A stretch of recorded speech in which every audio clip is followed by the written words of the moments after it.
హోలీ ఎందుకు జరుపుకుంటారంటే నార్మల్గా ఇప్పుడు ఏ కుల మతాలు లేక ఇది చాలా టఫ్ క్వశ్చన్.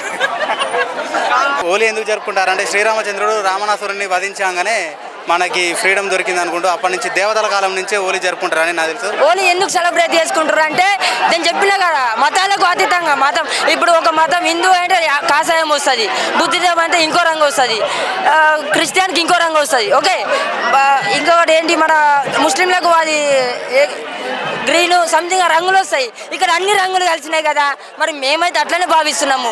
అన్ని రంగులు కలిపి ఒకటే రంగు మాది, మరి భారతదేశ రంగు అని నేను తెలియజేస్తున్నా. హోలీ ఎందుకు జరుపుకుంటారంటే మనకు గతంలో అంటే పూర్వకాలంలో హిరణ్యాక్షుడు అనేటువంటి ఒక హిరణ్యకశపుడు అనేటువంటి రాక్షసుని చంపినటువంటి లక్ష్మీ నరసింహస్వామి ఉన్నారు కదా, ఆ కథలో భాగంగా ప్రహ్లాద స్వామి యొక్క మేనత్త హోలిక.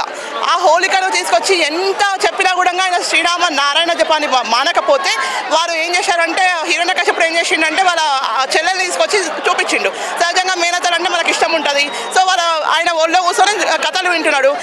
అది కూడా దేనిపైన కూర్చున్నారంటే కట్టెల మీద, అంటే మనకు కర్రలు పేర్చి దానిపైన కూర్చోబెట్టి ఆయనకు తెలియకుండానే మంట అంటిస్తే చనిపోతాడు అన్న ఒక ఉద్దేశంతో హిరణ్యకశపుడు అట్లా చేసిండు.